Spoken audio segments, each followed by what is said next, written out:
Hanggang sa paglubog ng araw, ang mga labi ng mag-ina ay nananatili pa rin sa silid ng forensic. Samantala, ang dilaw na police line ay mahigpit pa ring nakapalibot sa maliit na bahay na may kulay berdeng pintura sa Barangay Guadalupe, Cebu City. Sa gitna ng nag-usyosong mga kapitbahay, isang babaeng nasa katanghalian ang gulang, na kilalang malapit sa mga biktima, ang humahagulgol habang bumubulong sa hangin, mabuting tao si Elena. Pero kitang-kita sa mga mata niya. Pagod na siya nitong mga huling araw. Ngunit sa likod ng katahimikan at pighati ng komunidad, isang bagay ang unti-unting nagiging malinaw. Ang trahedyang ito ay hindi isang ordinaryong alitan ng pamilya. Mayroong isang malawak at masalimuot na plano na matagal nang binuo, puno ng panggigipit, at nagtapos sa pagkawala ng dalawang buhay. At ngayon, ang tungkulin ng mga pulis ay kalasin ang bawat buhol ng misteryo, sinulid sa bawat sinulid, hanggang sa ang lahat ay malantad sa liwanag ng hustisya. 3 araw matapos matagpuan ang mga walang buhay na katawan ni Elena at ng kanyang anak na si Sofia sa kanilang tahanan sa Guadalupe, ang hangin sa Cebu ay tila mas mabigat, nababalot ng lungkot at walang katapusang mga tanong. Gabi-gabi, ang mga residente ay nagtitipon pa rin sa harap ng bahay ng mga biktima. Nagsisindi sila ng mga kandila, nagdarasal ng rosaryo, at pinag-uusapan ang iba't ibang teorya kung ano talaga ang nangyari. Subalit, sa likod ng kolektibong pagluluksa, sinimulan ng matuklasan ng mga pulis ang pira-pirasong palaisipan na dahan-dahang bumubuo sa isang nakakakilabot na larawan. Ang trahedyang ito ay hindi biglaan. Ito ay bunga ng isang malamig at sistematikong plano na matagal nang inihanda. Ang imbestigasyon ay personal ng pinamumunuan ni Police Captain Rafael Rafike Vargas, ang hepe ng SIG Cebu City Field Unit, isang lalaking kilala sa kanyang talas ng isip at metikulosong pamamaraan. Agad niyang ipinag-utos ang muling pagsisiyasat sa lahat ng ebidensya mula sa bahay, kabilang na ang luma at mabagal na kompyuter, mga kwaderno, at mga dokumentong pampinansyal. At doon, sa gitna ng mga digital na basura, natagpuan ng mga investigador ang isang bagay na yumanig sa kanilang lahat. Isang nakatagong folder sa laptop ni Elena na may pangalang Bagong Plano 2025. Ang file ay naglalaman ng mga detalyadong tala na may petsa at oras. Nakasulat dito ang isang listahan ng mga bibilhing kemikal, pagbili ng mga kable, at mga plano sa pagpapadala ng pera sa isang tao sa labas ng Cebu. Ngunit ang mas nakapangingilabot ay ang huling pangungusap sa tala, kapag pumalpak ito, tutuparin niya ang kanyang banta. Hindi kami makakaligtas ni Sofia. Ang talang iyon ang naging mitsa ng pagbabago sa direksyon ng investigasyon. Lalong nakumbinsi ang mga pulis na si Elena ay hindi lamang isang biktima, kundi isang taong nasukol sa matinding panggigipit at pagbabanta. Ang pangalan ni Marco Reyes ay muling lumitaw sa ilang mga katibayan ng bank transfer at mga mensaheng na-recover mula sa cellphone ni Elena. Nalaman na si Marco ay naninirahan sa Maynila, nagtatrabaho sa isang kumpanyang nagsusupply ng mga kemikal, at may dati ng record ng kasong panloloko at pangingikil. Agad na nakipag-ugnayan ang pinagsanib na puwersa sa SA, National Capital Region Police Office. Mula sa pagsubaybay sa bank account, natuklasan na si Marco ay tumanggap ng mahigit 200,000 mula kay Elena sa loob lamang ng 3 buwan. Ang pera ay ipinadala ng paunti-unti, ikinukubli bilang mga bayad para sa online shopping. Nang subukang puntahan ng mga pulis ang address ni Marco sa isang maliit na apartment sa Sampaloc, wala na siya roon. Ayon sa kanyang mga kapitbahay, umalis ang lalaki 2 linggo na ang nakalipas, iniwan ang inuupahang apartment at dinala ang lahat ng kanyang gamit. Samantala, nagsimula ng magsalita ang pamilya ng mga biktima sa Cebu. Ang kapatid ni Elena, si Miguel Santos, ay nagsabi sa mga mamamahayag na ang kanyang kapatid ay minsang nagreklamo tungkol sa takot at madalas umiyak ng walang dahilan. Sabi niya may taong patuloy na nanggigipit sa kanya, nagbabanta kapag hindi niya sinunod ang utos. Kwento ni Miguel, nanginginig ang boses sa harap ng mga kamera. Pero ayaw niyang sabihin kung sino. Akala ko simpleng utang lang. Natuklasan din ng pulisya ang isang key footage mula sa isang sari-sari store katabi ng bahay. Nakuha sa video ang isang misteryosong lalaki na dumating noong gabi bago ang insidente. Ang lalaki ay nakasuot ng itim na jacket, may dalang maliit na bag, at tinatakpan ang mukha ng face mask. Nakita siyang pumasok sa gilid na pinto ng bahay bandang 9:30 ng gabi at lumabas makalipas ang 1 oras. Pagkatapos noon, biglang namatay ang lahat ng ilaw sa bahay. Kinabukasan, ang bahay ay nanatiling tahimik, walang anumang aktibidad na mapapansin. Ang pira-pirasong video na ito ay isa na ngayong susing ebidensya. Sinusuri na ng identification team ang mukha at pangangatawan ng suspect gamit ang facial recognition technology. Bagamat hindi buong-buo ang kuha sa kanyang mukha, may malaking pagkakahawig ito sa litrato ni Marco na nakatago sa data ng cellphone ni Elena. Sa kabilang dako, ang mga residente sa paligid ay nagsimulang balutin ng takot. Marami ang umamin na hindi na sila makatulog ng mahimbing mula nang mangyari ang krimen. Sabi nila, gabi-gabi raw may naririnig silang parang kumakatok mula sa bahay na yon, bulong ng isang ale. Baka guni-guni lang namin, pero parang mayroon pang hindi natatapos sa loob ng bahay na yan. Ang balita tungkol sa posibleng pagkakasangkot ng isang tagalabas ay lalong nagpainit sa usapan sa buong lungsod. Naglabas ng special report ang mga lokal na pahayagan na may pamagat na ang plano ng kamatayan sa berdeng bahay. Samantala, sinimulan na ring pagtuunan ng pansin ng pambansang media ang kaso bilang isang halimbawa ng planadong karahasan na nakalusot sa panlipunang pagbabantay. Maging ang lokal na pamahalaan ay nakialam na. Nagpahayag ng malalim na pakikiramay ang alkalde ng Cebu at nangakong magbibigay ng psychological debriefing para sa mga residente, lalo na sa mga batang kaklase ni Sofia. Hiniling din niya sa publiko na maging mas mapagmatsyag sa kanilang kapaligiran at huwag baliwalain ang mga senyales ng panggigipit o karahasan sa loob ng isang tahanan. Subalit sa gitna ng abalang mga otoridad at atensyon ng publiko, may isa pang natuklasan ang mga investigador na nagpatindig ng kanilang mga balahibo. Mula sa ikalawang yugto ng pagsusuri ng forensic, natukoy na ang lasong ikinamatay ni Sofia ay mula sa isang kemikal na limitado lamang ang pagbebenta. At isa sa mga opisyal na distributor nito ay may record na nagpadala ng order sa address ni Marco sa Maynila, 2 buwan bago mangyari ang trahedya. Ang katotohanan ito ay lalong nagpatibay sa hinala na si Marco ay matagal ng pinlano ang lahat. Marahil ay may layuning makuha ang isang bagay na pag-aari ni Elena. Pera man, impormasyon o isang partikular na sikreto. Ngunit bago pa man malutas ang lahat, 2 buhay na ang nawala, nag-iwan ng malalim na sugat sa puso ng pamilya at isang misteryong lalong lumalalim sa lungsod ng Cebu. Noong gabing iyon, ang police line sa bahay ni Elena ay nanatiling nakakabit. Hinahangin ng amihan ang punit na kortina, niyugyug ang pintong bahagyang nakabukas. Sa loob ng bahay, tila may mga aninong naghihintay pa rin ng kasagutan sa isang malaking tanong na hindi pa kayang ipaliwanag ng sinuman. Ano ba talaga ang nangyari noong madilim na gabing iyon? Dahan-dahang bumuhos ang ulan sa Cebu noong hapong iyon. Madilim ang kalangitan at sa harap ng maliit na berdeng bahay sa Guadalupe, ang natitira na lamang ay ang police line na halos matanggal na sa pagkakatali dahil sa lakas ng hangin. Ang bahay na iyon ay isa ng tahimik na lugar na nagtatago ng napakaraming lihim. Sa loob, muling nagsagawa ng karagdagang pagsisiyasat ang investigation team.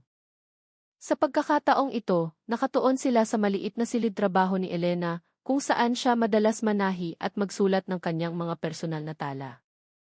Sa likod ng tumpok ng mga tela at gamit sa pananahi, natagpuan ng isang investigador ang isang kahon na gawa sa inukit na kahoy, mahigpit na nakasara gamit ang isang lumang kandado. Matapos itong buksan ng maingat, tumambad sa kanila ang isang salansa ng mga papel, mga lumang litrato, at isang kwadernong may guhit na puno ng sulat kamay ni Elena, maayos ngunit bakas ang panginginig. Sa unang pahina, nakasulat ang isang pangungusap na nagpatayo ng mga balahibo. Kung binabasa mo ito, ibig sabihin wala na ako. Patawarin mo ako, Sofia. Ang kwaderno ay naglalaman ng salaysay ng buhay ni Elena sa loob ng nakaraang taon. Isinulat niya ang tungkol sa panggigipit na nagmula sa isang lalaking nakilala niya sa isang online project. Sa simula, nag-alok si Marco ng tulong pinansyal para sa kanyang maliit na negosyo sa pananahi. Ngunit sa paglipas ng panahon, ang relasyong iyon ay naging isang bitag ng manipulasyon at pagbabanta.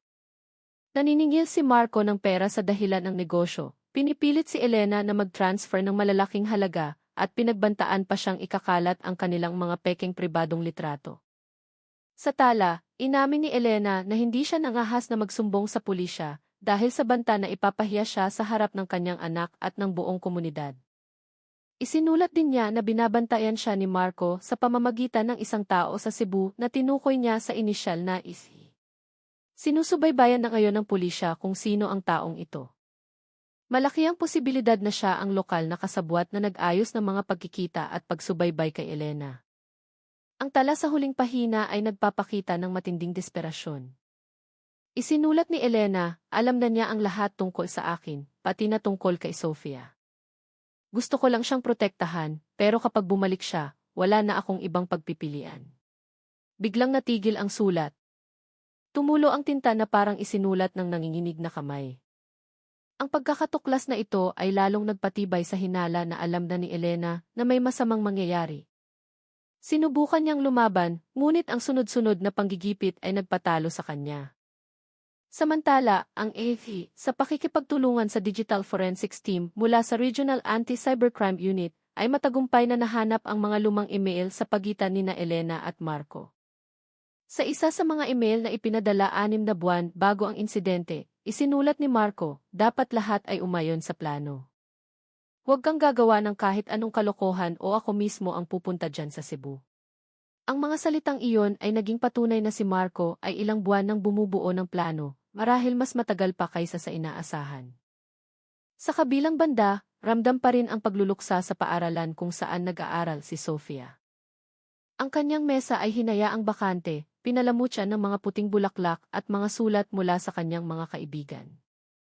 Isa sa kanyang matalik na kaibigan, si Nadia, ang nagkwento na isang linggo bago siya mawala, binigyan siya ni Sofia ng isang maliit na kwintas at sinabing, kapag wala na ako, itago mo itong mabuti. Kay mama ito.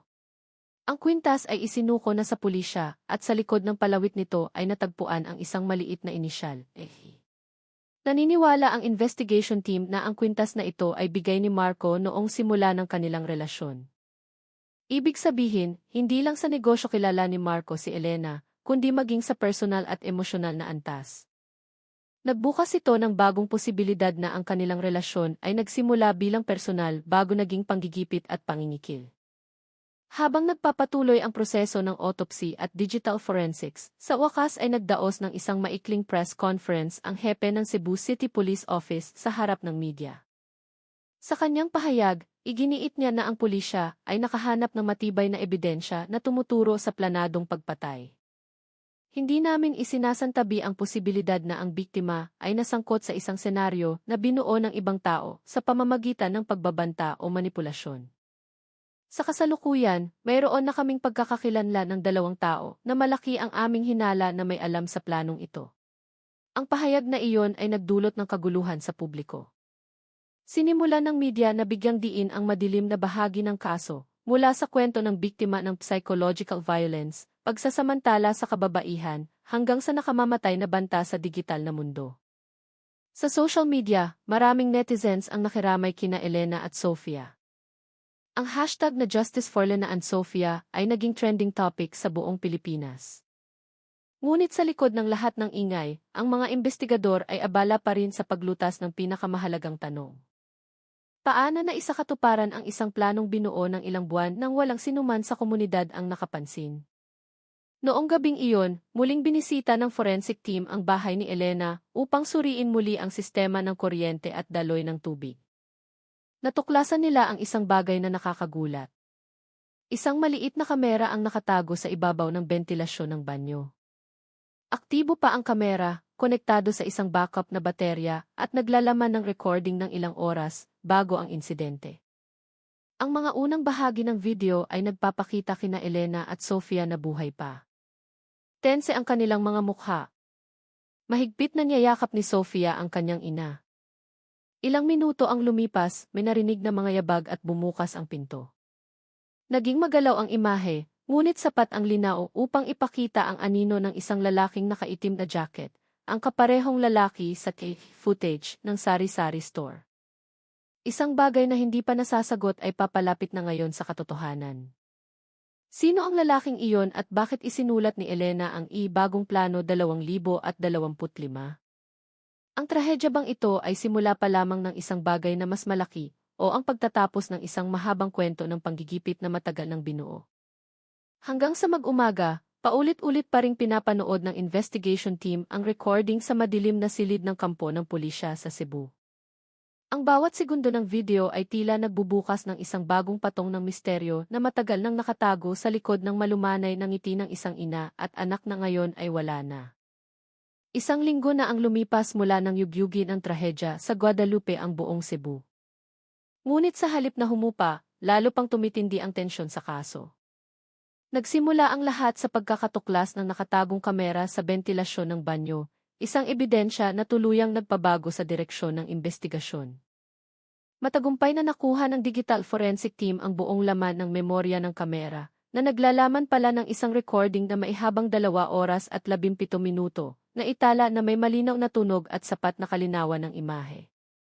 Sa video, makikita sina Elena at Sofia na pumasok sa banyo noong kanilang huling gabi, bandang 9 oras 48 minuto ng gabi. Maputla at balisa ang mukha ni Elena.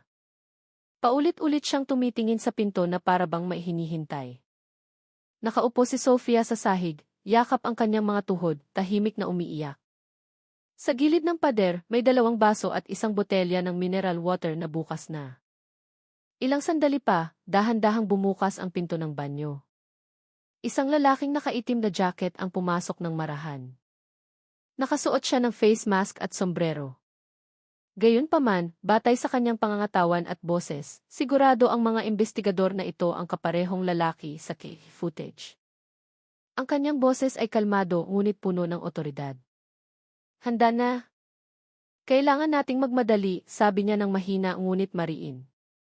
Sumagot si Elena na nanginginig ang boses. Nakikiusap ako, huwag sa harap ng anak ko. Ginawa ko na ang lahat. Nakuha mo na ang pera. Gusto ko lang siyang mabuhay. Akala mo ba matatapos ito rito, sagot ng lalaki. Kapag nabuhay siya, lahat lalabas. Wala nang ibang paraan. Mahinang napasigaw si Sofia, sinubukang tumayo, ngunit pinigilan siya ni Elena. Naging magalaw ang kuha ng kamera. Pagkatapos, may narinig na malakas na kalabog. Yumuko ang lalaki at ang kaliwang kamay niya ay tila maihawak na isang mahabang metal na bagay, tulad ng isang bakal na tubo. Pagkatapos noon, naging malabo ang screen ng kamera. Gayunpaman, nakuha pa rin ng recording ang tunog ng mga hikbi na sinundan ng tunog ng umaagos na tubig at pagkatapos ay katahimikan. Ang huling bahagi ng video ay nagpapakita sa lalaki na paalis na sa banyo. Huminto siya sandali sa harap ng salamin, tinanggal ang kanyang maskara, at malinaw na nakita ang kanyang mukha. Ang mukha ni Marco Reyes, ang taong matagal nang tinutugis ng pulisya. Ang pagkakatuklas na ito ay nagpatahimik sa buong silid ng investigasyon. Wala nang duda. Si Marco ang pangunahing salarin sa planadong pagpatay kina Elena at Sofia. Ngunit ang tanong, bakit niya ginawa ito ng ganoon kalamig? Bakit mayroong kamera na sinadyang i-record ang lahat? Ayon sa pagsusuri ng forensic, ang kamera ay hindi pag-aari ni Elena. Ang modelo at serya nito ay inilabas lamang 3 buwan na ang nakalipas at binili online gamit ang isang account na nakapangalan kay Marco Reyes. Ibig sabihin, ang kamera ay inilagay mismo ng salarin, marahil para i-record ang ebidensya ng kanyang krimen, para manakot ng ibang tao, o bilang garantiya kung sakaling traidurin siya ng kanyang mga kasabwat. Agad na nagpatawag ng emergency meeting si Captain Vargas, kasama ang kanyang mga tauhan. Batay sa lahat ng ebidensya, ang video, mga transaksyon, at mga tala ni Elena, napagdesisyonan na si Marco Reyes ay opisyal ng isa sa ilalim sa isang manhunt operation at ituturing na person of interest na may kasong double murder at extortion. Sinubaybayan din ng pulisya ang mga digital na bakas ni Marco. Mula sa huling signal ng kanyang cellphone, hinihinalang tumakas siya patungong Davao City, gamit ang isang cargo ship na umalis 2 araw bago matagpuan ang mga labi ni Elena. Isang joint team mula sa ICC-7 at ICC-11 ang agad na ipinadala upang tugisin siya. Samantala sa Cebu, hindi pa rin makapaniwala ang publiko sa mga nakakakilabot na detalye ng kaso.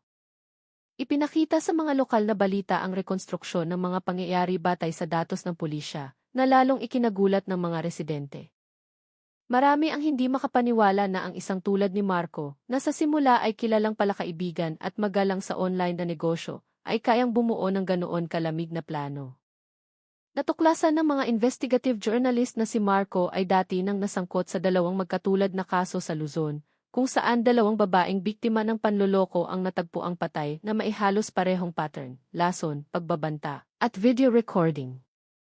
Ngunit ang dalawang kasong iyon ay hindi napatunayan dahil sa kakulangan ng pisikal na ebidensya. Sa pagkakataong ito, iba na.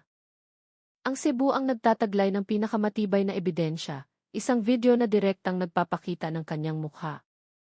Habang mabilis na kumikilos ang pulisya, ang pamilya ni Elena ay sa wakas ay nagdaos ng isang prayer vigil at misa sa isang kapilya sa Guadalupe.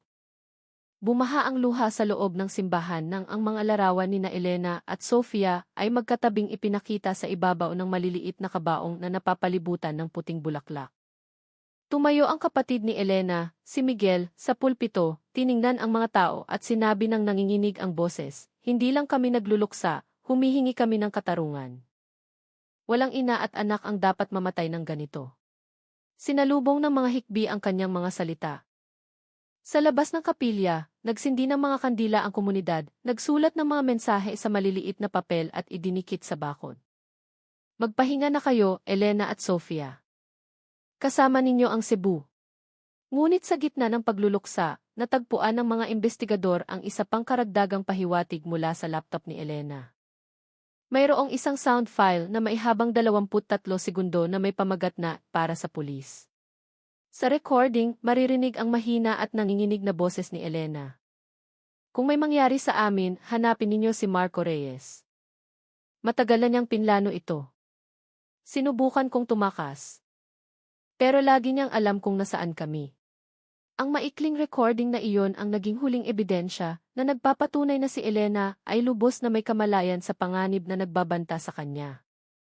Sinubukan niyang lumaban, ngunit ang gapos ng takot at kontrol ni Marco ay masyadong malakas.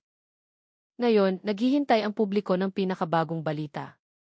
Mahuhuli kaya si Marco ng buhay o maglalaho na lang na parang anino sa gabi ng Cebu na patuloy na dumadagundong? Samantala, sa berdeng bahay sa Guadalupe kung saan kinitil ang dalawang buhay, ang ilaw sa harapan ay nananatiling nakasindi gabi-gabi. Hindi nangahas ang mga residente na patayin ito. Para sa kanila, ang liwanag na iyon ay isang paalala at isang panalangin na ang hustisya para kina Elena at Sofia ay sa wakas ay tunay na makakamit. Ang umaga sa Cebu ay tila mas kulay-abo kaysa karaniwan. Ang mga ulap ay mababang nakabitin sa ibabaw ng Mactan Channel, hudyat ng isang bagong araw na puno ng tensyon. Matapos maging hindi maikakailang ebidensya ang video recording mula sa banyo, pinalawak ng pulisya ang operasyon sa pagtugis kay Marco Reyes, ang lalaking ngayon ay pinaghahanap na sa buong Visayas. Lahat ng pantalan, paliparan, at mga daan palabas ng lungsod ay mahigpit na binabantayan. Ang pangalan ni Marco ay ipinasok sa red notice ng AFP sa lahat ng rehiyon. Subalit, tila naglaho si Marco na parang bula. Ang huling digital na bakas niya ay nagpakita na ang signal ng kanyang cellphone ay sandaling lumitaw sa Pier 1 bago umalis ang isang cargo ship patungong Davao. Sakay ng barkong iyon, ang isang team mula sa TIHI, sa pakikipagtulungan sa isang espesyal na unit mula sa SEC, -11, ay isa-isang sinuri ang listahan ng mga pasahero. Ang resulta ay kahina-hinala. Isang pangalan na may peking pagkakakilanlan, si Mario Pineda, na gumagamit ng peking mula sa Maynila, ay sumakay ng walang bagahe at nagbayad ng tiket gamit ang cash. 2 araw nang naglalayag ang barko nang makumpirma ang impormasyon. Agad na nagpadala ang pinagsanib na puwersa ng 2 mabilis na bangka upang habulin ito sa gitna ng dagat Bohol. Samantala sa Cebu, kumalat sa media ang balita tungkol sa pagtugis na lalong nagpainit sa sitwasyon. Ang mga pamagat ng balita sa telebisyon ay nagpapakita ng mga nakakatawag-pansing headline, "Suspect sa pagpatay sa mag-ina, pinaghihinalaang nagtatago sa gitna ng dagat." Sinusubaybayan ng mga taga-Cebu ang bawat oras ng development. Sa social media, mabilis na kumalat ang litrato ni Marco. Payat ang mukha, medyo mahaba ang buhok, at may matalim na tingin na tila may itinatago. Subalit sa likod ng malawakang operasyon, may isang katotohanan na hindi pa alam ng publiko. hindi nag-iisa si Marco. Sa silid ng investigasyon ng TIA, natuklasan ng investigation team ang bagong ebidensya. Mayroong isang joint bank account na nakapangalan kina Marco at isang babae na nagngangalang Rina Cruz. Ang mga transaksyon sa account na iyon ay nagpapakita ng regular na pagpapadala ng pera mula kay Elena sa loob ng 6 na buwan na may deskripsyong ibayad sa konsultasyon. Nang siya sa atin, ang pangalang Rina ay hindi pala peke. Siya ay dating kasamahan ni Elena sa maliit na patahian na dati nilang pinapatakbo. Si Rina ay kilala bilang isang palakaibigan ngunit ambisyosang tao. Nang tawagin ng mga investigador si Rina para sa interogasyon, halata ang kanyang kaba at sinubukan niyang umiwas. Ngunit matapos ipakita sa kanya ang mga katibayan ng bank transfer at ang litrato niya kasama si Marco sa isang cave sa Maynila, hindi na siya nakatanggi. Nanginginig ang boses, inamin niya na kasintahan niya si Marco at tumulong siyang ayusin ang komunikasyon sa pagitan nina Marco at Elena. Sa simula, hindi ko alam na may masamang balak si Marco, sabi ni Rina habang nakayuko. Sabi niya, maniningil lang siya ng pera dahil may malaking utang si Elena. Pero habang tumatagal, napansin kong nagsasalita na siya ng mga nakakatakot na bagay. Sabi niya, kapag tumanggi si Elena, tatapusin niya ang lahat. Ang pag-amin ni Rina ay nagpatindi sa tensyon sa silid. Inihayag din niya na matagal ng pinlano ni Marco ang paglilinis ng mga bakas bago pa man mangyari ang trahedya. Sabi niya, lahat ay nakahanda na, mula sa lason, kamera, hanggang sa paraan ng pagtakas kung sakaling magkaroon ng emergency. Sabi pa niya, kapag nagsalita ako sa pulis, ako na ang isusunod niya. Habang nire-record ang kanyang pag-amin, sa gitna ng dagat Bohol, ang barko ng pulisya na Bantay Dagat 04 ay matagumpay na nakalapit sa cargo ship na pinaghihinalaang sinasakyan ni Marco. Gabi, bandang 11 oras. Inilawan ng patrol boat ang pangunahing deck gamit ang malakas na searchlight. Umalinggaw ang boses mula sa loudspeaker. Marco Reyes, napapaligiran ka na. Sumuko ka na ngayon. Biglang nagkaroon ng gulat at takot sa barko. Nagtakbuhan ang mga pasahero, ang ilan ay nagtago sa kanilang mga cabin. Umakyat sa barko ang mga pulis na armado at sinuyod ang bawat silid. Pagkatapos ng halos 2 oras na paghahanap, natagpuan nila ang isang kahina-hinalang lalaki sa engine room sa ilalim ng deck, puno ng langis at nagtatangkang magtago sa likod ng isang tangke ng gasolina. Nang mahuli, tumanggi siyang magsalita, ngunit ang kanyang mukha ay kapareho ng nasa litrato ni Marco. Gayunpaman, may kakaibang nangyari nang suriin ang kanyang mga fingerprint. Hindi ito tumugma sa data ni Marco na nakatago sa database ng pulisya. Ang taong iyon ay gumagamit ng peking pagkakakilanlan. Sa karagdagang pagsisiyasat, umamin ang lalaki na nagngangalan siyang Leo, isang tekniko na inupahan ni Marco para tulungan siyang tumakas. Tumanggap siya ng bayad na isigi 50,000 para magpanggap bilang si Marco, kumpleto sa maskara at parehong damit. Sabi niya, kapag nahuli ako, titigil na ang mga pulis sa paghahanap sa kanya. Pero hindi ko alam na pumatay pala siya ng tao, sabi ni Leo na maputla ang mukha sa silid ng interogasyon. Mula sa pag-amin ni Leo, nalaman na hindi sumakay si Marco sa barko. Sinadya niyang gumamit ng pain, gamit ang kanyang inutusan, para maligaw ang direksyon ng pulisya. Ayon kay Leo, umalis na si Marco sa Cebu 2 araw na mas maaga, gamit ang isang maliit na bangka ng mangingisda patungong Samar at mula roon ay plano niyang tumawid patungong Leyte. Samantala sa Cebu, isinuko na ni Rina ang huling bagay na ipinatago sa kanya ni Marco, isang maliit na itim na flash drive na maisulat kamay na label na Plani. Ang laman ng flash drive ay nagpadama ng kilabot sa mga investigador. Naglalaman ito ng isang listahan ng mga pangalan ng kababaihan mula sa iba't ibang bahagi ng Pilipinas na nakipag-ugnayan kay Marco sa pamamagitan ng mga online application. Kumpleto sa mga tala ng transaksyon at kanilang mga litrato. Hinihinalang si Marco ay nagpapatakbo ng isang network ng pangingikil at emosyonal na manipulasyon sa iba't ibang lungsod.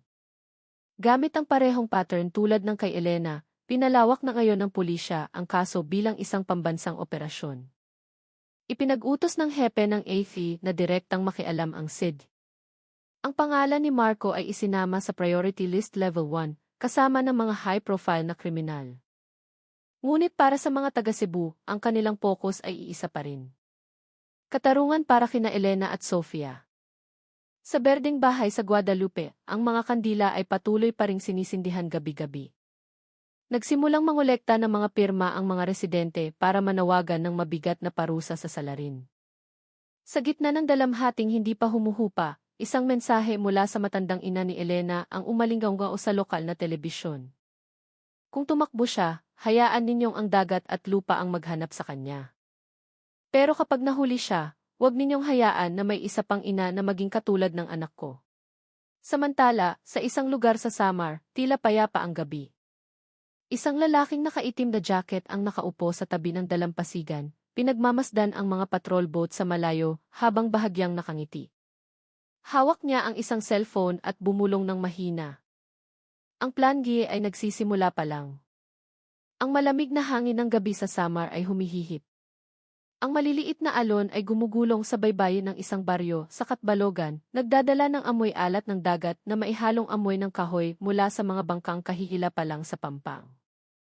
Sa gitna ng dilim na pinuputol lamang ng liwanag ng buwan, isang lalaking nakaitim na jacket ang naglalakad sa tabi ng dalampasigan. Nakatakip ang bahagi ng kanyang mukha ng isang sombrero. Ngunit ang kislap sa kanyang mga mata ay nagpapakita ng isang bagay na mas malamig pa kaysa sa dagat mismo. Ang kapanatagan ng isang tinutugis na hindi pa tapos sa kanyang plano.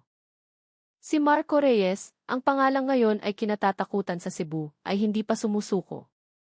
Alam niyang pinalibutan na ng pulisya ang mga ruta sa dagat at himpapawid. Ngunit alam din niya na ang Samar ay may daan-daang maliliit na daanan na hindi kailanman naitala sa opisyal na mapa. Nagtatago siya sa isang bahay na gawa sa kahoy na pag-aari ng isang matandang mangingisda na nagngangalang Mang Carding, na binayaran niya ng malaking halaga para hindi na magtanong. Sa matanda, nagpakilala si Marco bilang isang negosyanteng tinatakbuhan ang mga utang. Ngunit gabi-gabi, lumalabas si Marco ng mag-isa, dala ang isang cellphone at isang bag na naglalaman ng mga elektronikong kagamitan. Sa bag na iyon, nakatago ang 3 flash drive at isang external hard drive na puno ng datos mula sa kanyang mga digital na manipulasyon, mga litrato, video, at pribadong mensahe ng 12 ng mga babaeng biktima na kanyang nalinlang. Si Marco ay hindi lamang isang mamamatay tao, siya ay isang arkitekto ng manipulasyon na ginagamit ang takot at pagkakasala ng kanyang mga biktima para kontrolin ang kanilang buhay. Para kay Marco, ang pagkamatay ni Elena at Sofia ay isang maliit na bahagi lamang ng isang eksperimento. Samantala, sa Cebu, hindi na halos natutulog si Captain Rafi Vargas mula noong pumalpak ang operasyon sa dagat.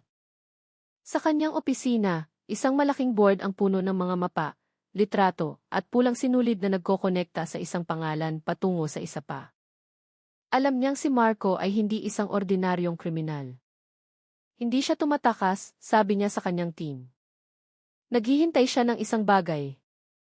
Marahil isang bagay na matagal na niyang binalak bago pa mamatay si Elena. Napatunayan ang hinala ni Vargas. 2 araw pagkatapos, biglang naging aktibo muli ang social media account ni Marco. Isang misteryosong post ang lumitaw. Isang larawan ng dagat na may caption, hindi pa tapos ang katotohanan. Sila ay mga piyesa lamang. Ang post na iyon ay umakit ng libu-libong komento. Ilang oras pagkatapos, binura ito. Ngunit sapat na iyon para sa pulisya na matrace ang lokasyon ng signal nito sa isang baryo sa gitnang bahagi ng Samar. Agad na ipinadala ang isang joint team gamit ang helicopter at mabilis na bangka. Ngunit tila inaasahan na niya ang kanilang mga hakbang, nag-iwan si Marco ng isang patibong. Nang dumating ang unang team sa lokasyong itinuro ng GIT, natagpuan nila ang isang abandonadong bahay sa gilid ng gubat. Sa loob, mayroon lamang isang mesang kahoy na may nakabukas na laptop at isang pirasong papel na may sulat, "Lagi kayong huli." Maligayang pagdating sa susunod na laro. Ilang segundo pagkatapos, isang maliit na improvised explosive device ang sumabog sa ilalim ng mesa. Walang namatay, ngunit 2 miyembro ng team ang nasugatan dahil sa mga splinter ng kahoy. Nasunog ang laptop. Ngunit ang natirang motherboard ay nagpakita na ang aparato ay dating konektado sa isang pribadong satellite internet network na pag-aari ng isang taong nagngangalang Rina C., ang kasabwat ni Marco na nahuli na.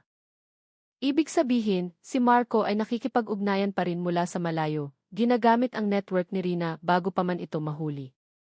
Agad na muling tinanong ng pulisya si Rina. Sa isang estado ng mental na pagkalito, sa wakas ay inilabas ni Rina ang pinakamadilim na sikreto. Inamin niya na si Marco ay hindi nag-iisa, kundi bahagi ng isang maliit na grupo na lihim na kumikilos, tinatarget ang mga babaeng mahina sa pinansyal at emosyonal na aspeto para gawing biktima ng manipulasyon. Si Elena ay isa lamang sa 12 ng mga target sa kanilang listahan. Si Marco ang nagsasagawa ng huling pagpatay kung ang biktima ay itinuturing na mapanganib o lumihis sa plano. Natahimik si Vargas sa narinig niyang pag-amin. Tinitigan niya ang malamig na pader ng silid ng interogasyon at bumulong, kung gayon, hindi lang ito pagpatay. Isa itong sindikato. Natuklasan din ng mga investigador ang isa pang nakakagulat na katotohanan. Ginamit ni Marco ang codename na Plan E, hindi para tumakas, kundi para simulan ang isang bagong yugto ng kanyang operasyon. Batay sa datos mula sa flash drive na nakuha kay Rina, ang Plan D ay naglalaman ng isang listahan ng mga lokasyon kung saan nakatago ang datos ng mga biktima na hindi pa natutuklasan, kabilang ang isang pangalan na muling lumitaw, Sofia 02 Fe4. Nang buksan ng digital forensic team ang file, tumambad sa kanila ang isang video recording na maihabang 14 na minuto. Sa video, makikita si Elena na nakaupo sa harap ng kamera, nagsasalita ng mahina habang nakatingin sa lente. Ang kanyang mukha ay puno ng takot.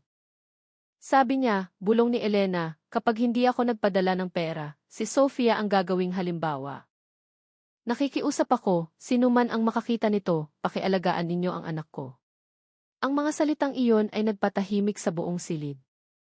Wala na si Sofia, ngunit ang mga salita ng kanyang ina ay tila isang sigaw mula sa nakaraan.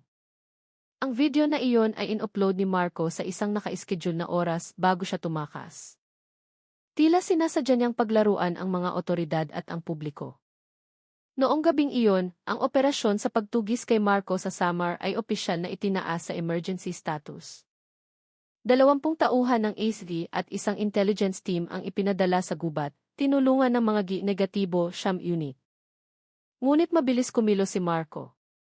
Lumipat siya sa liblib na bahagi ng isla, nagpapanggap bilang isang nagbebenta ng mga elektronikong kagamitan. Ilang residente ang umaming nakita siya sa palengke, nagbebenta ng mga murang cellphone at flash drive. Ngunit bago dumating ang pulisya, muli siyang nawala, nag-iwan ng isang mensahe sa pader ng isang tindahan, isinulat gamit ang itim na marker. Hinahabol ninyo ang isang anino, samantalang ako ay nasa harapan ninyo na. Ang mensaheng iyon ay naging simbolo kung gaano kadula si Marco, matalino, mapanlinlang at ganap na walang takot. Ngunit sa kabilang banda, alam ni Vargas na ang isang tulad ni Marco ay hindi maaaring tumakbo magpakailanman. Ang isang mamamatay tao na pakiramdam ay nananalo ay laging gustong makita, sabi niya sa isang press conference. At sa oras na lumabas siya sa huling pagkakataon, handa kami. Habang naghihintay ang publiko ng mga bagong development, ang balita tungkol sa trahedya ng mag-ina sa Cebu ay naging isang pambansang penomeno. Mga dokumentaryo, talk show, at investigative reports ang lumabas sa iba't ibang istasyon ng Z. Ang pangalan ni Marco ay naging kasing kahulugan ng modernong kadiliman, isang digital na maninila na ginagamit ang tiwala bilang sandata. Ngunit sa gitna ng ingay ng media, isang lugar lamang ang nanatiling tahimik, ang berdeng bahay sa Guadalupe. Doon, isang maliit na karatulang may sulat kamay ang nakatayo pa rin sa harap ng bakod. Dito nagwakas ang pag-ibig ng isang ina, ngunit hindi pa namamatay ang katotohanan. At sa isang lugar sa gitna ng masukal na gubat ng Samar, isang mabigat na yabag ang maririnig sa mga tuyong sanga. Huminto ang lalaking nakaitim na jacket, tumingala sa langit at bahagyang ngumiti. Binuksan niya ang isang maliit na radyo mula sa kanyang bulsa. Mula sa radyo, narinig ang pinakabagong balita. Idineklara ng pulisya na malapit nang mahuli si Marco Reyes. Isang malawakang operasyon ang sinimulan sa Samar. Mahinang tumawa si Marco at bumulong, akala ninyo ito na ang katapusan. Ito ay simula pa lamang. At ang gabi ay muling nilamon ng katahimikan, nag-iwan ng tensyon na wala pang katapusan, dahil ang pagtugis kay Marco ay papasok pa lamang sa pinakamadilim nitong kabanata. Ang makapal na hamog ng umaga ay bumalot sa hilagang dalisdis ng Samar. Ang huni ng mga kuliglig ay napalitan ng mabibigat na yabag ng mga bota ng mga sundalo ng Este na isa-isang sinusuyod ang gubat. Sa ilalim ng pamumuno ni Captain Rafi Vargas, opisyal na sinimulan ang malawakang operasyon na pinangalanang Operasyon Madugong Samar. Ang layunin ay malinaw, hulihin si Marco Reyes ng buhay, o kung manlalaban, tapusin na ang madilim na kwentong ito magpakailanman. Halos 2 linggo na mula nang tumakas si Marco mula sa Cebu, at bawat bakas na natagpuan ay laging nagtatapos sa isang patibong. Ngunit sa pagkakataong ito, nakatanggap ang mga investigador ng bagong impormasyon mula sa isang batang mangingisda na nagngangalang Samuel na umaming nakita si Marco sa isang kagubatan sa kanlurang bahagi ng isla. May dalang malaking bag at isang laptop. Madalas siyang lumabas tuwing gabi, papasok sa gubat at babalik bago mag-umaga, sabi ni Samuel ng pabulong. Sabi niya, naghahanap lang daw siya ng satellite signal, pero ang mukha niya ay parang taong nagtatago sa isang bagay. Agad na ipinag-utos ni Vargas na palawakin ang paghahanap sa lugar na iyon. Ang mga daanan sa gubat doon ay kilalang mapanganib. Tinatakpan ng mga higanting puno ang sikat ng araw, madulas ang lupa dahil sa ulan, at madalas mawala ang signal ng komunikasyon. Ngunit alam ng bawat opisyal na hindi na ito isang simpleng operasyon, ito ay isang pagtugis sa isang demonyo na nabubuhay sa likod ng mukha ng isang tao. Pagsapit ng hapon, isang maliit na team na pinamumunuan ni Police Staff Sergeant Arman ang nakatagpo ng isang kubong gawa sa kahoy na nakatago sa gitna ng gubat. Sa paligid ng kubo, may isang hukay na bagong tabon at isang mahinang amoy ng nabubulok na bagay ang kumakalat sa mahalumigmig na hangin. Nang buksan ang pinto ng kubo, isang nakakakilabot na tanawin ang sumalubong sa kanila. Sa loob, mayroong 4 na computer, 3 cellphone, 12 ng flash drive, at isang malaking mapa ng Pilipinas na may mga pulang tuldok sa iba't ibang lungsod, Manila, Cebu, Davao, Cagayan de Oro, at Iloilo. Sa gitna ng silid, may isang mesa na may malaking sulat sa ibabaw ng papel. Nagsimula na ang yugtog. Ngunit ang pinakanakapangingilabot ay nasa likod ng kubo. Sa likod ng malambot na lupa, natagpuan ng team ang 2 bagong tambak. Nang hukayin, natigilan sila. 2 bangkay ng babae na nasa estado ng pagkaagnas ang natagpuan sa loob. Batay sa kanilang mga damit at alahas, malinaw na hindi sila mga lokal na residente. Sa tabi ng kanilang mga katawan, may isang papel na may sulat, na bigo sila. Ang plano ay dapat magpatuloy. Agad na pumunta si Vargas sa lokasyon. Tense ang kanyang mukha, namumula ang kanyang mga mata dahil sa kakulangan ng tulog. Hindi na ito pagtakas, sabi niya ng mahina. Nagtatayo siya ng base rito. Mula sa mabilis na investigasyon, ang AFA mula sa isa sa mga biktima ay tumugma sa isang babaeng nagngangalang Siska, isang residente ng Cagayan de Oro na unang naiulat na nawawala matapos makipagtransaksyon online kay Marco. Ibig sabihin, ang sindikatong ito ay matagal nang kumikilos sa iba't ibang isla, marahil sa loob ng maraming taon. Ngunit hindi tumigil si Marco doon. Habang dinadala ng pulisya ang mga ebidensya mula sa kubo, isang otomatikong email ang lumitaw sa ilang mga pambansang media outlet. Ang subject ng email, narito pa rin ako. Maikli ngunit nakakayanig ang mensahe nito, maaari kayong maghukay hanggat gusto ninyo, ngunit mas malalim pa ang aking naitanim. Ang mensahe ay naglalaman ng mga bagong coordinate sa isang liblib na lambak sa gitnang Samar. Hinala ng pulisya na ito ang susunod niyang taguan. Ngunit alam ni Vargas na si Marco ay laging isang hakbang sa unahan. Gusto niyang pumunta tayo roon, sabi niya. Gusto niya ng isang huling entablado. Gayunpaman, ipinagpatuloy pa rin ang operasyon. 2 squad ng ASD ang ipinadala sa lambak na iyon na may kumpletong kagamitan, kabilang ang mga negatibo, siyam at drone. Ang daan patungo sa lambak ay maaari lamang lakarin sa loob ng 4 na oras, dumadaan sa matatarik na bangin at mababaw na ilog. Nagsimulang bumuhos ang gabi nang makarating sila roon.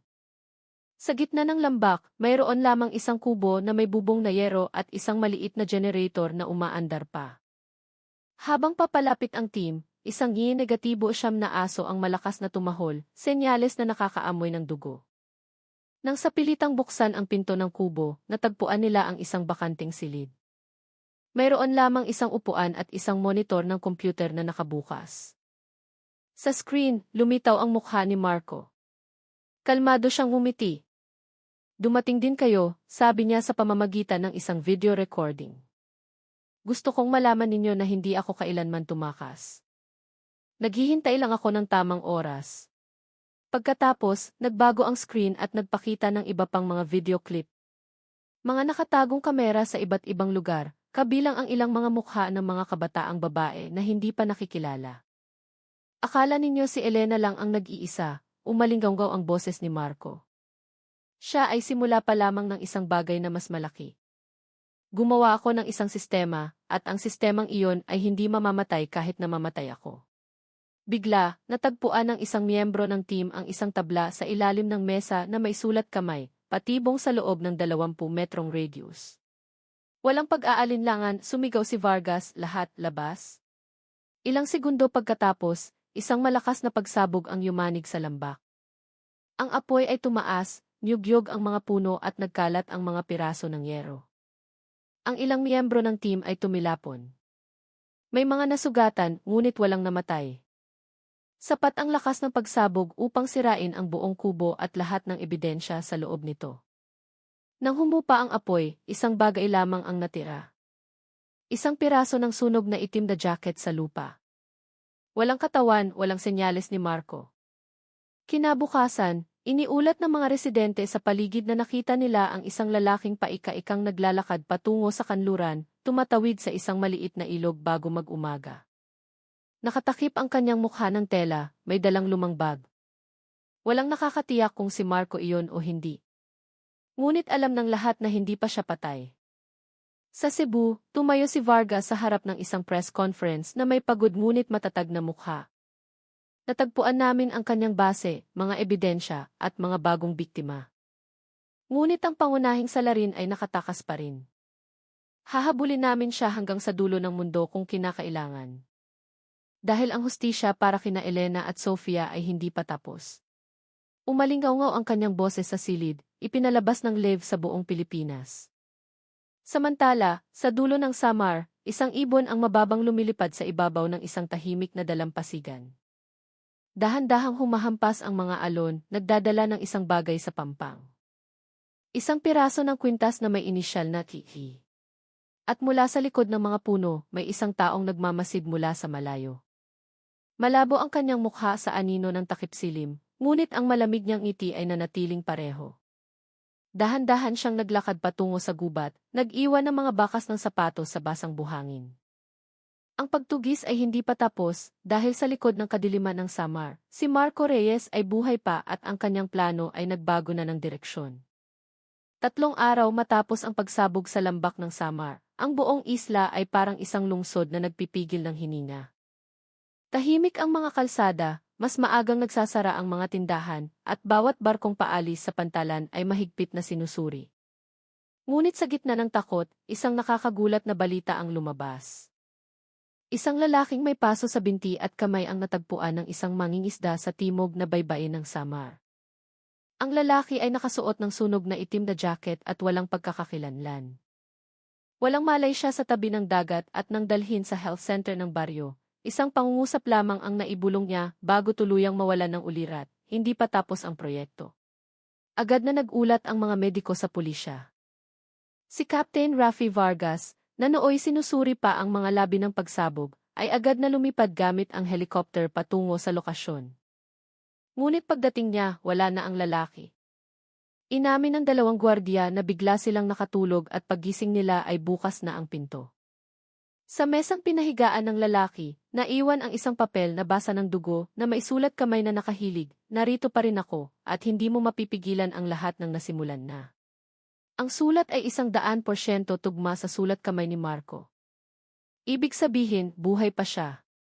Ipinakita ng pagsubaybay sa signal at mga ulat ng mga residente na si Marco ay posibleng gumagalaw patungo sa timog na bahagi ng Samar, isang lugar na bihirang puntahan at puno ng mga kuweba at liblib na dalampasigan.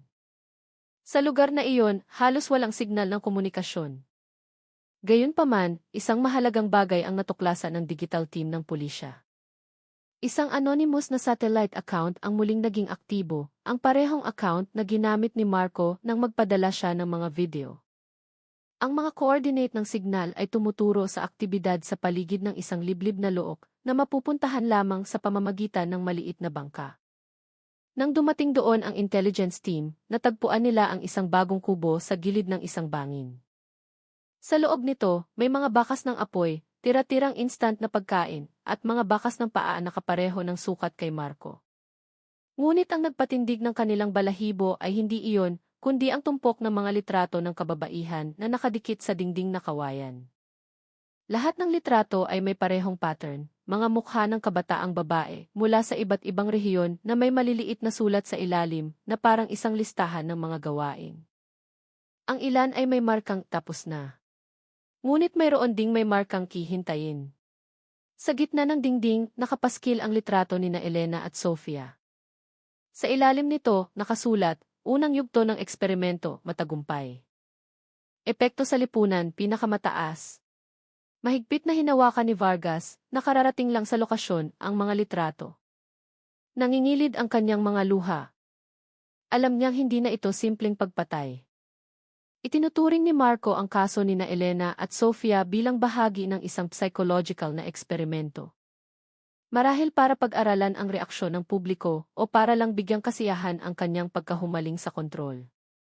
Natuklasan din ng investigasyon ang isang mahalagang pahiwatig mula sa hard drive na natagpuan sa kubo ni Marco.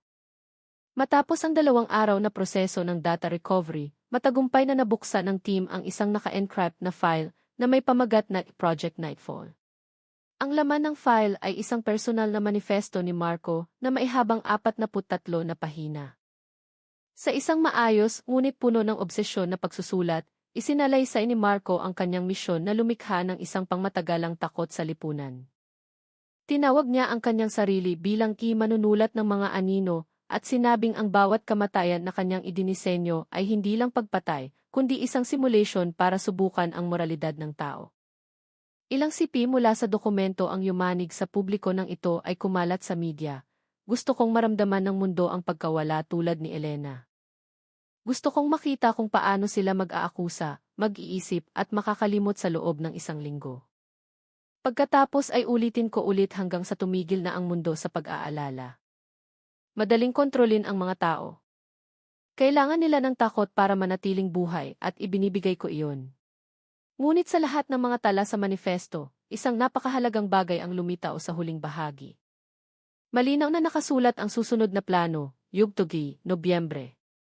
Ibig sabihin, naghahanda na si Marco ng isang bagong kilos sa timog na bahagi ng Samar sa susunod na buwan. Kinagabihan, nag-upload ang isang anonymous na social media account ng isang video na maihabang 45 segundo. Sa video, makikita ang isang lalaking nakatayo sa harap ng isang madilim na dalampasigan na maihawak na sulo. Ang kanyang boses ay paos ngunit kalmado. Akala ninyo nag-iisa ako? Hindi. Akala ninyo nagtatago ako? Hindi rin. Binubuo kong muli ang aking maliit na mundo at lahat ay manonood. Nagtapos ang video sa isang tawa. Pagkatapos ay nagbago ang imahe at naging isang digital na mapa ng Samar na may kumikinang na pulang marka sa timog na bahagi. Agad na pinatanggal ng pulisya ang video sa iba't ibang platform, ngunit napanood na ito ng mahigit 500,000 beses bago mabura. Natakot ang mga tao. Ipinagpaliban ng mga paaralan sa Cebu ang kanilang mga aktibidad sa gabi. Nagdagdag ng seguridad ang mga simbahan at moske. Nagpadala pa ang lokal na pamahalaan ng mga psychologist para tulungan ang mga residenteng na trauma sa mga balita. Habang nagpapatuloy ang investigasyon, isang hindi inaasahang saksi ang lumitaw, si Mang Carding, ang matandang mangingisda na unang kumukop kay Marco. Dumating siya sa istasyon ng pulisya na nanginginig, dala ang isang plastic bag na naglalaman ng isang flash drive. Hindi ko alam kung sino siya noon, sabi ni Mang Carding na garalgal ang boses. Sabi niya, magbabayad siya ng malaki basta itago ko ito kung hindi na siya babalik. Ang laman ng flash drive ay nagpatahimik sa mga investigador. Mayroong video recording ni Marco na nagsasalita mag-isa sa harap ng kamera, na parang gumagawa ng isang personal na tala-arawan. Sa isa sa mga recording, sinabi niya, si Elena ang simula ng muling pagkabuhay. Gusto kong makita kung hanggang saan patatawarin ng tao ang kasalanan at kung hanggang saan nila malilimutan ang dugo.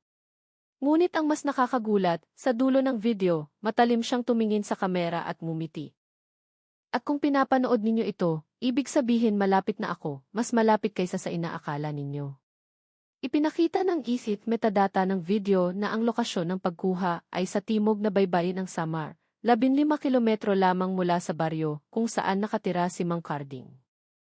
Sa headquarters ng pulisya, tumayo si Captain Vargas sa harap ng isang malaking mapa na ngayon ay puno ng mga aspili at pulang linya. Alam niyang hindi pa tapos ang laro ni Marco. Sa sulok ng silid, ipinapalabas ng telebisyon ang balita tungkol sa pagkabalisa ng mga residente at ang panggigipit ng pambansang media na tapusin na ng pulisya ang kaso. Gusto niyang matakot tayo, sabi ni Vargas sa kanyang team. Gusto niyang maging isang alamat sa likod ng terorismong ito. Pero darating tayo bago pa man niya maisulat ang susunod na kabanata. Noong gabing iyon, muling ipinadala ang isang elite na puwersa ng ASD, sa pagkakataong ito ay patungo sa timog na baybayin. Inihanda ang mga aerial drone, thermal camera, at mga negatibo siyam. Ang operasyon ay binigyan ng pangalang Operasyon Anino sa dagat. Alam ng lahat ng team na ito na marahil ang huling pagkakataon para mahuli si Marco ng buhay. Ngunit malayo sa baybaying iyon, sa ilalim ng buwan na nakabitin sa langit, nakaupo si Marco sa gilid ng isang malaking bato na may hawak na cellphone. Pinapanood niya ang mga balita tungkol sa kanyang sarili, bahagyang umiti at may isinulat sa screen. Malapit nang magsimula ang huling kabanata. Tiningnan niya ang dagat na kumikinang sa hampas ng mga alon at bumulong ng mahina, Elena, hindi kayo ang katapusan. Kayo ay pambungad lamang ng aking kwento. At noong gabing iyon sa dulo ng tahimik na Samar, nagsanib ang anino ng tao at dagat, nag-iwan na misteryo kung ang bukas ay magdadala ng pagkakahuli o isang mas malaking trahedya pa kaysa sa nauna. 3 linggo matapos yugyugi ng video ng T-Project Nightfall, ang bansa, ang Samar ay tunay na nasa state of alert. Ang mga sundalo at pulis ay nakakalat sa buong timog na baybayin. Nagbabantay ang mga patrol boat araw at gabi, at lahat ng pasukan at labasan ng isla ay sarado. Ngunit sa likod ng malaking puwersang ipinakalat, alam ni Rafi Vargas na kinakaharap nila ang isang taong hindi na lumalaban para makatakas, kundi para maalala. Noong gabing iyon, Oktubre 27, 11:47 ng gabi, makulimlim ang langit, at may manipis na ulan na bumabagsak sa isang maliit na look sa timog-kanlurang bahagi ng Samar. Isang surveillance drone na ipinadala mula sa barko ng pulisya, ang nakahuli ng isang kislap ng liwanag sa gilid ng isang bangin. Ang pinagmulan, isang sulong nakasindi na hawak ng isang taong nag-iisang nakatayo sa tabi ng dagat. Maximum zoom, mariing utos ni Vargas. Lumaki ang imahe. Sa monitor, malinaw na nakita ang mukha na sa loob ng maraming linggo ay bumabagabag sa Pilipinas, si Marco Reyes. Walang sinayang na oras, ipinadala ang isang elite team ng ASD sa pamamagitan ng hangin. Lalong lumakas ang ulan. Ang langit ay paminsan-minsan lamang tinatamaan ng kidlat. Sa pagitan ng mga kislap na iyon, ang anyo ni Marco ay nananatiling kalmadong nakatayo sa ibabaw ng isang malaking bato, nakasuot ng lumang itim na damit, nakatingin sa malawak na dagat. Nang bumaba si Vargas papalapit na may hawak na flashlight, dahan-dahang lumingon si Marco. Puno ng paso ang kanyang mukha, ngunit matalim pa rin ang kanyang mga mata. Alam kong darating ka, Rafi, sabi niya ng mahina, na parang nakikipag-usap sa isang matagal ng kaibigan. Sa wakas ay tumigil ka na sa pagtatago, malamig na sagot ni Vargas. Magtatapos na ang lahat ngayong gabi. Bahagyang umiti si Marco. Magtatapos? Hindi. Walang katapusan ang kwentong ito. Isinusulat ko lang ang huling kabanata nito. Bago pa man makasagot, itinaas ni Marco ang kanyang kanang kamay. Hawak niya ang isang maliit na remote na may kumikislap na pulang ilaw. Agad na itinutok ng buong team ang kanilang mga armas. Ibaba mo ang remote na iyan, Marco, sigaw ni Vargas. Kalma lang, sagot niya na may magaang tono. Wala akong balak pumatay ng sinuman ngayong gabi. Gusto ko lang malaman ng mundo ang isang bagay. Isinulat ko ang kwentong ito, pero kayo ang bumuhay dito. Kumidlat sa kalangitan. Ipinakita ng liwanag ang isang bagay sa likod ni Marco, isang maliit na estrukturang bakal na may mga kable at isang bote ng gasolina. Ngunit bago pa man ito sumabog, isang sniper mula sa itaas ng bangin ang bumaril sa kamay ni Marco sa tamang oras. Tumilapon ang remote sa dagat at agad na kumilos ang team. Bumagsak si Marco, dumadaloy ang dugo sa basang buhangin. Ngunit nagawa pa niyang tingnan si Vargas na papalapit at sa paos na boses ay bumulong, "Hindi ako isang halimaw. Isa lang akong salamin. Kayo ang lumikha ng takot, ipinapakita ko lang ito pabalik." Pagkatapos noon, bumagsak ang kanyang katawan. Dumating ang unang alon at binasa ang kanyang mukha. Dahan-dahang huminto ang kanyang pulso sa ilalim ng sirena ng papalapit na barko. Kinabukasan, lihim na inilibing ang bangkay ni Marco sa isang sementeryong walang pangalan sa Cebu. Mga otoridad lamang ang nakasaksi. Walang pamilya, walang nakikilamay. Sa kanyang puntod, isang maliit na linya lamang ang nakasulat, walang pangalan, walang pagsisisi. Ngunit ang epekto ng kanyang mga ginawa ay malayo pa sa pagtatapos. Natuklasan ng pulisya ang higit sa 40 biktima mula sa network ng manipulasyon ni Marco sa iba't ibang rehiyon. Karamihan ay mga babaeng nakatanggap ng mga banta at pangingikil online.